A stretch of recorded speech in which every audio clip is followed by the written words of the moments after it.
Hello friends, आज हम इस वीडियो में 10 प्रश्नों का मिनी टेस्ट 10 देखेंगे जो किसी भी प्रतियोगिता परीक्षा के लिए महत्वपूर्ण होगा।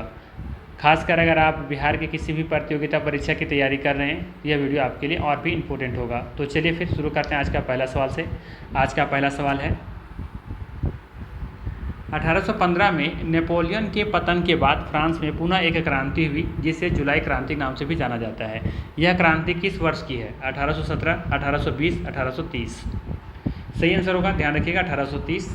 ठीक है, सी ऑप्शन यहाँ पे सही हो जाएगा। ध्यान दीजिएगा, 1815 ईस्वी में नेपोलियन के पतन के बाद फ्रांस में पुनः 1830 ईस्वी में जुलाई माह में क्रांति हुई थी जिसे विश्व इतिहास में जुलाई क्रांति के नाम से जाना जाता है। ठीक है, तो ध्यान रखिएगा, यहाँ पे सी ऑप्शन सही होगा। नेक्स्ट है, सवाल है, माइक्रोवेव ओवन के कार्य करने में क्या शामिल होता है? सवाल है, माइक्रोवेव ओवन के कार्य करने में क्या शामिल होता है? ऑप्शंस हैं, पदार्थ द्वारा सूक्ष्म तरंगों का अवशोषण, प्रकाशीय तंतु द्वारा सूक्ष्म तरंगों का ग्रहण, या फिर सी ऑप्शन में दिया है विकिरण के उद्दीपित उत्सर्जन द्वारा सूक्ष्म तरंग प्रवर्धन। ध्यान दीजिएगा, यहाँ पे ए ऑप्शन सही हो जाएगा। ठीक है, माइक्रोवेव ओवन में कार्य करने में पदार्थ द्वारा सूक्ष्म तरंगों का अवशोषण शामिल होता है। ध्यान रखिएगा, ए ऑप्शन सही हो जाएगा। नेक्स्ट है, हमारी भोजन संबंधी आदतों में होने वाला इनमें से कौन सा परिवर्तन हमारे पर्यावरण को सर्वाधिक प्रभावित करेगा? भोजन की बर्बादी को रोकना, अपना भोजन स्वयं उगाना, या फिर मांस एवं पशु जनित उत्पादों को त्याग करना। उपयुक्त में से अधिक होगा या उपयुक्त में से कोई नहीं होगा? सही आंसर होगा सी ऑप्शन। ठीक है, ध्यान दीजिएगा, यहाँ पे सी ऑप्शन सही हो जाएगा, मांस एवं पशु जनित उत्पादों को त्याग करना।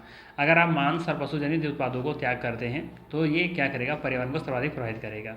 ठीक है, डायरेक्टली तो नहीं करेगा लेकिन इनडायरेक्टली रूप से करेगा। ज़रा खुद सोचें और कमेंट करके मुझे बताएं कि कैसे प्रभावित करेगा। ठीक है, डीपली क्वेश्चन है, सोचने समझने वाली क्वेश्चन है। ठीक है, आंसर का सी ऑप्शन बिल्कुल सही है। आप इसे खुद से एक बार सोचें, मंथन करें कि क्या सच में मांस एवं पशु जनित उत्पादों को त्याग करने से पर्यावरण को सर्वाधिक प्रभावित करेगा, कैसे करेगा, जरा सोचिए। लेकिन ऑप्शन इसका बिल्कुल सी ऑप्शन सही है। ठीक है, चलिए नेक्स्ट है, इनमें से कौन सी विधि खुले क्षेत्रों में मिट्टी के पवन अपरदन को रोकती है या कम करती है? सवाल है, इनमें से कौन सी विधि खुले क्षेत्रों में मिट्टी के पवन अपरदन को रोकती है या कम करती है? ऑप्शन है, बगीचे के लिए बाड़ के रूप में वृक्षों या बड़ी झाड़ियों को उपयोग करना, कृषि में फसल चक्र का पालन करना, खुले क्षेत्रों को टाइलों या सीमेंटों से ढकना। क्या होगा सही आंसर इसका? सवाल सिंपल सा है कि इनमें से बताना है कौन सी विधि खुले क्षेत्र में मिट्टी के पवन अपरदन को रोकती है या कम करती हैं। ठीक है, चलिए बताइए इसका आंसर क्या होगा। ध्यान दीजिएगा, पवन अपरदन के बारे में बात कर रहे हैं यहाँ पे।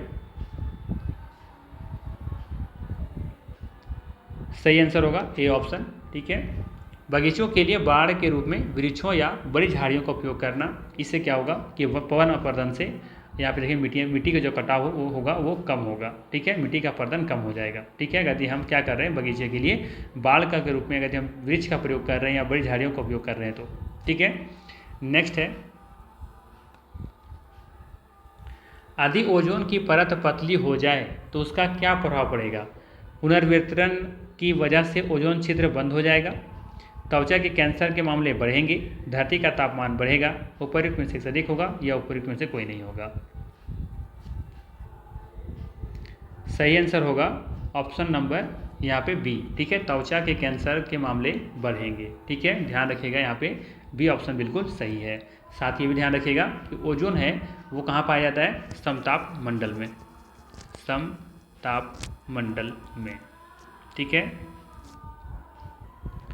साथ ही ये भी ध्यान रखिएगा समताप जो ओजोन है ना, ओजोन ध्यान रखिएगा, ओजोन की जो परत की जो मोटाई है उसे हम लोग किस में मापते हैं? डॉप्सन इकाई में मापते हैं। ये भी ध्यान रखना है आपको। चलिए आगे देखते हैं। नेक्स्ट है, भारतीय वन्यजीव संरक्षण सोसाइटी WPSI के आंकड़ों के अनुसार 2023 में बाघों की मौत में अग्रणी राज्य रहा है कौन सा? मध्य प्रदेश, उत्तर प्रदेश या महाराष्ट्र?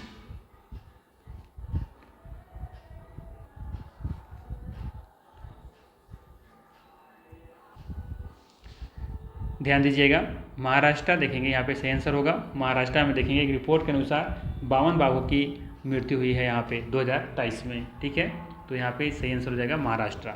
ठीक है, तो भारतीय वन्यजीव संरक्षण सोसाइटी के आंकड़ों के अनुसार 2023 में बाघों की मौत में अग्रणी राज्य कौन सा रहा है? महाराष्ट्र रहा है, इसको ध्यान रखिएगा। नेक्स्ट है, सवाल है किस मैथिली साहित्यकार को साहित्य अकादमी 2023 से सम्मानित किया गया है? 2023 में सम्मानित किया गया है, ध्यान रखिएगा। सवाल क्या है? मैथिली साहित्यकार को साहित्य अकादमी पुरस्कार 2023 में सम्मानित किया गया है। किस मैथिली साहित्यकार को? ऑप्शन है अरुण रंजन मिश्रा, बासुकीनाथ झा या सादिकवा नवाब साहिर, या फिर उपयुक्त में से अधिक होगा या में से कोई नहीं होगा। चलिए बताइए क्या होगा इसका सही आंसर। तो ध्यान रखिएगा, बासुकीनाथ झा को साहित्य अकादमी पुरस्कार 2023 से सम्मानित किया गया है। ठीक है, सही आंसर हो जाएगा यहाँ पे बी ऑप्शन। ठीक है, कौन सा? बी ऑप्शन यहाँ पे बिल्कुल सही हो जाएगा।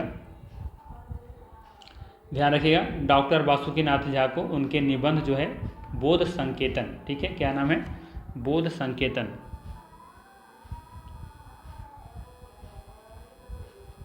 इन्हीं के लिए इनको यह पुरस्कार दिया गया है। ठीक है, चलिए आगे देखते हैं। नेक्स्ट है, सवाल है अंतर्राष्ट्रीय खेल टेनिस महासंघ के गवर्निंग बोर्ड सदस्य के रूप में शामिल होने वाला पहला भारतीय कौन है?